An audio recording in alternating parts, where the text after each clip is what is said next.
We are Arsenal. Wembley bound. We love Arsenal. Oh yes. We are Arsenal. No mercy. We're Arsenal forever. We are Arsenal. Road to Wembley. We love Arsenal. Oh yes. We are Arsenal. Can't stop us. We're Arsenal forever. ሰላም እንዴት አላችሁ? የመድፈኞች ደጋፊዎች አርሰናል ኢንፎ ወደ እናንተ መደመጡን ጀመረ። የሻምፒዮንስ ሊግ ኖክአውት ስቴጅ ጨዋታዎች ተመልሰዋል። አርሰናል ወደ ጀርመን ያቀናል። በሙኒክ ከተማ በባይ አሬና ከባየር ሊቨርኩሰን ጋር ሮብ ምሽት 2 ሰዓት ከ45 ደቂቃ ላይ ጨዋታውን ያከናውናል። ደግሞ ያለው ጨዋታው 2 ሰዓት ከ45 ደቂቃ ላይ የሚከናወን መርሃ ግብር ነው። እንዳልኳችሁ ወደ ባይ አሬና ያቀናል የጥሎ ማለፍ ጨዋታውን ለማከናወን ከካስፐር ሆይሉንድ ባየር ሊቨርኩሰን ጋር ማለት ነው። ስለ ጨዋታዎች ሀሳቦች ልነጋገር ከእናንተ ጋር ተገናኝተናል። ስለምታደምጡን ቆይታችሁን ከኛ ጋር ስለምታረጉ ከልብ ነው ምናመሰግነው። ስለ ጨዋታው ሀሳቦች እናነሳለን። የኤፍኤ ካፕ የዕጣ ድልድል የሩብ ፍጻሜ ወደ ጎቱ ዌምብሌ የዕጣ ድልድል ወጥቷል። እሱንም በጥቂቱ ለመዳሰስ እንሞክራለን። ሲቲ ሌላ አስቸጋሪ መርሃ ግብር በፕሪሚየር ሊግ በሻምፒየንስ ሊግ ጨዋታዎች መሀል በኤፍኤ ካፕ ደርሶታል። እሱንም ለመቃኘት እንሞክራለን። በጨዋታው ውስጥ በሊቨርኩሰንም እንዲሁም በአርሰናል በኩል እነማን ላይኖሩ ይችላሉ የሚሉትን ጉዳዮችም ለመዳሰስ እንሞክራለን። አርሰናል በዚህ ውድድር ዓመት ብዙ ተቺዎች አሉት። አዲስ ተቺ ደግሞ ወደሱ ብቅ ብሏል። አለም ፓርዲዮ ቀድሞ የኒውካስል እና የዌስት ብሮም አሰልጣኝ ከአርሰናል ተቺዎች ውስጥ እንዳንዱ ሆኗል። እሱንም በጥቂቱ ለመዝለፍ እንሞክራለን። ብቻ አብራችሁን ቆዩ። በተወዳጁ አርሰናል ኢንፎ ገጽ ለምትገኙት የኮሜንት መስጫው ባር እናንተን ይጠብቃል። የጨዋታ ግምቶቻችሁን እንዳታሳፍሩባቸው ቪዲዮን ላይክ አድርጋችሁ ጀምሩ። እኛን ይረዳናል፣ ብዙ ሰዎች ጋር እንድንደርስ ያስችለናል። ሁሉንም ስለምታደርጉ ከልብ እናመሰግናለን። ከመሸጋገሪያ ሙዚቃ በኋላ ተመልሼ እመጣለሁ።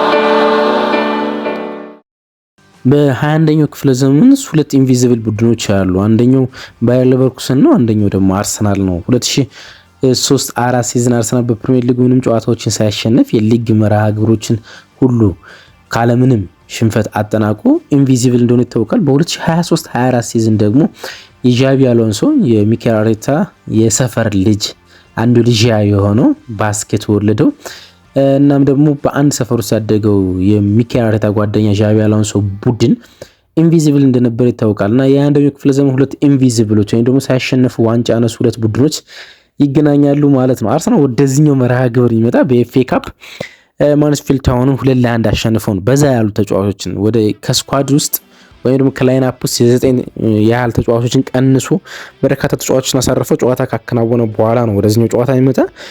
ባየርኖች ደግሞ ፍራይበርግ ጋር 3-3 ተለያይተው ነው የሚመጡት። በሊጉ በዚህ ውድድር ዓመት ልክ አይደሉም። 6ኛ ደረጃ ላይ የሚገኙት በሻምፒዮንስ ሊግ በሚቀጥለው ውድድር ዓመት ለመሳተፍ አጣብቂኝ ውስጥ የሚገኙት ከሊጉ መሪ ባየር ሙኒክ የ22 ነጥብ ያህል በነጥብ እንኳን ያንሳሉና ልክ አይደለም ያሉት።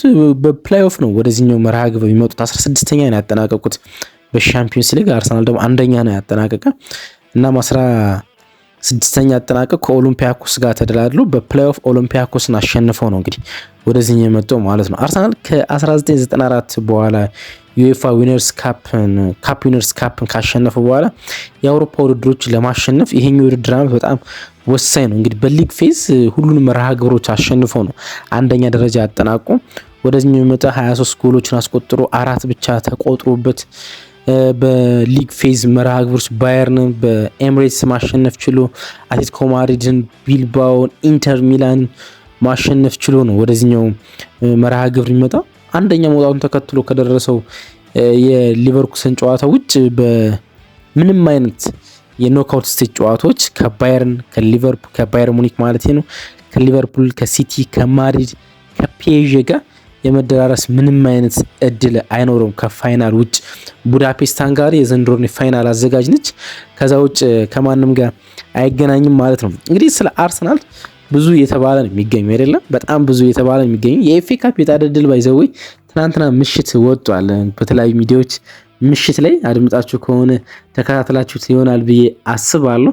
እናም አርሰናል ከሳውዝሃምፕተን ጋር በሴንት ሜሪ ኤፕሪል 4 ጨዋታውን ያከናውናል ማለት ነው። በሩብ ፍጻሜ ሻምፒዮንስ ሊግ መርሃ ግብር ማለት ነው። አርሰናል ኦልሞስት ወደ ግማሽ ፍጻሜ ወይም ወደ ዊምብሌው የግማሽ ፍጻሜ ጨዋታዎች ዌምብሊ እንደሚከናወኑ ይታወቃልና በሴንት ሜሪ ከሳውዛምፕተን ጋር ይጫወታል። በጣም ቆንጆ ድልድል ይመስለኛል። ቸልሲ ከፖርት ቬሊ ጋር ደርሶታል። በሜዳው ነው ጨዋታው የሚያከናውነው። በጣም ቀላሉ መርሃ ግብር ይመስላል። ሲቲ ከሊቨርፑል ጋር ጨዋታውን ያከናውናል። ብሬንፎርድን ከዌስትሃም ያገናኘው የመጨረሻው መርሃ ግብር ዌስትሃምን በፍጹም ቅጣት ምት አሸናፊ አድርጎ ተጠናቋል። ስለዚህ ከሊድስ ጋር ጨዋታውን ያከናውናል ማለት ነው። የሩብ ፍጻሜ ጨዋታዎች እነዚህ ናቸው። ሳውዛምፕተን ከአርሰናል፣ ቼልሲ ከፖርት ቬሊ፣ ሲቲ ከሊቨርፑል እንዲሁም ዌስትሃም ከሊድስ ይገናኛሉ ማለት ነው። የግማሽ ፍጻሜ ጨዋታዎች እጣ ድልድል አልወጣም። እነዚህ መርሃ ግብሮች ግን ኤፕሪል 4 ጨዋታዎችን ያከናውናል። ለሲቲ ከሊቨርፑል ጋር የሚገናኝበት ሌላ መርሃ ግብር ሆኗል ማለት ነውና ለሲቲ አሁን በጣም ከባድ መርሃ ግብሮች የሚያከናውንባቸው ጨዋታዎች አሉ። ከሲቲ ጋር ይሄኛው መርሃ ግብር ሲያከናውን አድማጮቻችን እንደው ለማስታወስ ያህል ነው ከአርሰናል ጋር የካራባኦ ካፕ የፍጻሜ ጨዋታውን ካከናወነው በኋላ ኢንተርናሽናል ብሬክ ነው።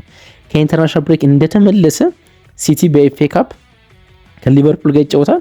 ከዛ በኋላ የሻምፒየንስ ሊግ ጨዋታውን ያከናውናል የሚያልፍ ከሆነ ማለት ነው።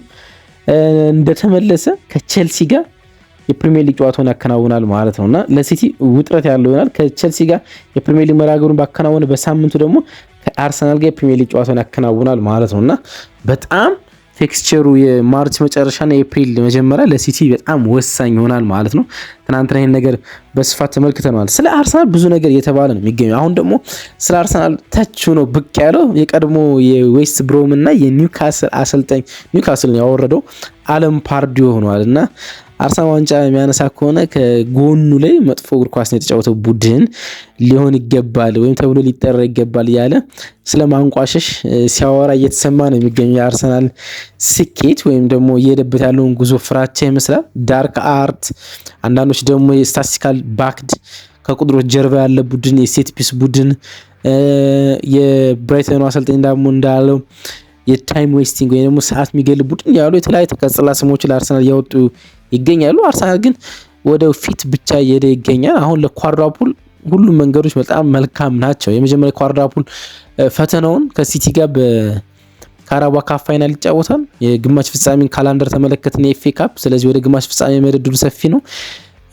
ወደ ሩብ ፍጻሜ ማለፍ እድሉ በሻምፒዮንስ ሊግ በጣም ሰፊ ነው። በሩብ ፍጻሜ ብቻ ሳይሆን ወደ ግማሽ ፍጻሜ ማለፍ እድሉ በጣም ሰፊ ነው። ፕሪሚየር ሊጉ ሰስቴኔብል በሆነ መንገድ ውስጥ ነው እየሄደ የሚገኙና ለሁሉም ነገሮች ለአርሰናል መልካም ይመስላሉ። እሱ ብዙዎችን ያሰጋ ይመስላል። እንግዲህ ሊቨርኩሰን በዚህ ውድድር ዓመት ሊጉን የጀምረው ኤሪክ ቴን ሃግን የቀድሞ ማንቸስተር ዩናይትድን አሰልጣኝ አድርጎ ነው። ግን ከ3 መርሃ ግብሮች በላይ እንዲመሩ አልፈቀዱላቸውም። ፕሪሲዝን ያሳዩት ፐርፎርማንስ እንዲሁም ደግሞ ሊጉ ሲጀምር የደረሰባቸው ሽንፈት እናም ደግሞ በአንዳንድ ፕሬስ ኮንፈረንስ በሰጧቸው ጋዜጣዊ መግለጫዎች ያልተደሰቱት የሊቨርኩሰን ሰዎች ዳኒሻዊን ወይም ዴንማርካዊን ካስፐር ሆይሉንድን ነው አሰልጣኝ አድርገው የቀጠሩት። አሁን ካስፐር ነው ሊጉን ሊቨርኩሰን እየመራ የሚገኝ። በሜዳቸው ባለፉት 540 ደቂቃዎች ወይም ደግሞ 6 ጌሞች ምንም አይነት ሽንፈት አልደረሰባቸውም። ስለዚህ ኢንፎርም ናቸው በቅርብ ሳምንታት ማለት ይቻላል። ለመጨረሻ ጊዜ የተገናኙት ሁለቴ ነው። እርግጥ የተገናኙት ለመጨረሻ ጊዜ የተገናኙት 2002 ላይ ነው። አርሰናልና ባየርን ሊቨርኩሰን ማለት ነው 2002 ኦልሞስት ከሚሊኒየም ከ2 ዓመት በኋላ ማለት ነውና ያኔ አንዳቻ ነበር የተለያዩት ማለት ነው። በአርሰናል በኩል ሴመን ግብ ጠባቂ የነበረበት፣ ዴክሰን፣ ካምቤል፣ ሎረን ተከላካዮች የነበሩበት፣ ቬራና ፔሬዝ፣ ቮልተርድ፣ ሄኔርና ቤሪካፕ ከፊት የነበሩበት ስብስብ ማለት ነው። በእነሱ በኩል አንዳንድ ኢንተረስቲንግ ስሞች ነበሩ ያኔ ለመጨረሻ ጊዜ ስንገጥማቸው። ለምሳሌ ባላክ ወደ ባየር ሙኒክ ከማቅናቱ በፊት ነበር የነሱ ዋናው ወይም ሌጀንዳቸው ነው በት ግብ ጠባቂያቸው የነበረበት ሉሲዮ ብራዚላዊ አምበል ወይም ብራዚል ላይ ለመጨረሻ ጊዜ የዓለም ዋንጫ ስታነሳ የቡድኑ አምበል ነበር ሉሲዮ። የነሱ ተጫዋች የነበረበት ነው። ሽናይደር ነበራቸው ያኔ። እንደዚህ ስብስብ ነበራቸው ለመጨረሻ ጊዜ ስንገጥማቸው ማለት ነው 2002 አይሚን አንዳቸው አይደለም የተለያዩ 4-1 ነበር ያሸነፍናቸው። ፔሬዝ፣ ሄነሪ፣ ቬራ፣ ቤርካፕ ጎል አስቆጥረው 4-1 ነበረ ያሸነፍናቸው ያኔ ማለት ነው። በቅርብ የተገናኘ ነው በፕሪሲዝን ነው። በተመሳሳይ 4-1 አሸንፈናቸዋል። በፕሪሲዝን ከነሱ ጋር ተገናኝተን 2024 በኤሚሬትስ ካፕ ማለት ነው ተገናኝተን አሸንፈናቸው ነበር። እንደ ላይንአፕ በአርሰናል በኩል ብዙ አዲስ ነገር ይኖራል ተብሎ አይጠበቅም። ግን በኤፍኤ ካፕ ፍጹም ረፍት ላይ የነበሩ ዴቪድ ራያ፣ ማርቲን ዙቢሜንዲ፣ ዲክላን ራይስ፣ ጋቢ ማጋልሽ ወደ ላይንአፕ ይመለሳሉ። ዊሊያም ሳሊባ ልምምድ ማድረግ ጀምሯል። እሱም ወደ ጨዋታው ይመለሳል። እርግጥ ሚካኤል አርቴታ ዛሬ ምሽት 4 ሰዓት ላይ በጀርመን ባይ አሬና ስታዲየም ጋዜጣዊ መግለጫ ይሰጣል። እሱን ጋዜጣዊ መግለጫ መከታተል አስፈላጊ ሊሆን ይችላል። ግን ቢኒ ዋይት፣ ማርቲን ኦዲጋርድ፣ ሊያንድሮ ትሮሳርድ፣ ካላፊዮሪ ጉዳት ላይ ይቆያሉ ተብሎ ይገምታል። እነዚህ ሁሉ ተጫዋቾች ማለት ነው። በባየርን በኩል ማርክ ፍለከን የቀድሞ የሊቨርፑል ግብ ጠባቂ ነበር ማለት የሊቨርፑል የብሬንፎርድ ግብ ጠባቂ ነበር። ማርክ ፍለከን ጉዳት ላይ የሚገኘው፣ ሎሲዮ ባይሪ ጉዳት ላይ የሚገኘው፣ ሉካስ ቫስኬስ የማድሪዱ የቀኝ መስመር ተከላካይ ሌጀንዶች ውስጥ አንዱ ልትቆጥሩ ትችላላችሁ ጉዳት ላይ ነው። ናታን ቴል ጉዳት ላይ የሚገኘው፣ ፓትሪክ ሼክ የፊት መስመር አጥቂያቸው የመመለስ እድል አለው፣ ግን እሱም ጉዳት ላይ ነው የሚገኘው ማለት ነው። እንግዲህ በአርሰናል በኩል እንግዲህ ስለ ብዙ ነገር ስናነሳ ስለ ፎርም ማንሳት አለብን ብለን እናስባለን።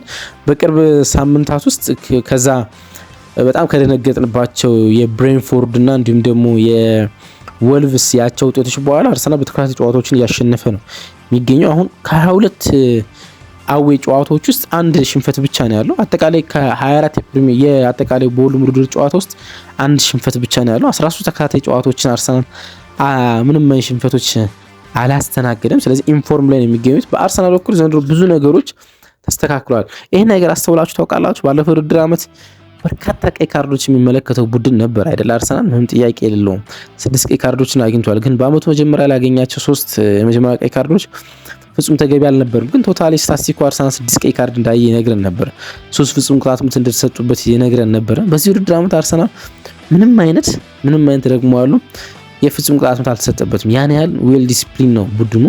እንዲሁም ደግሞ ምንም አይነት ቀይ ካርዶች በቡድኑ አልተመዘዙም እና ሚኬል አርቴታ ሻምፒዮን ቡድኖች የሚኖሯቸው አንዳንድ ካራክተሮች ፕላስ እድሎች አሉና እነሱን በደንብ እየተጠቀመባቸው እንዳለ ያሳያል። ሻምፒዮንስ ሊግ እንዳልኩት እየተመለሰ ነው። በፕሪማች በጥቂቱ ነገር እንመልከት ብዬ ነው። ነገም ደግሞ ተመልሼ መጣና እያንዳንዱ ስታቲስቲካል ጉዳዮችና ታሪካዊ ዳራዎችን በዚህ ውድድር ውስጥ ያሉትን ለመመልከት እንወዳለን ማለት ነው። አብራችሁ ስለነበራችሁ ከልብ አመሰግናለሁ። ባይ እንወዳችኋለን።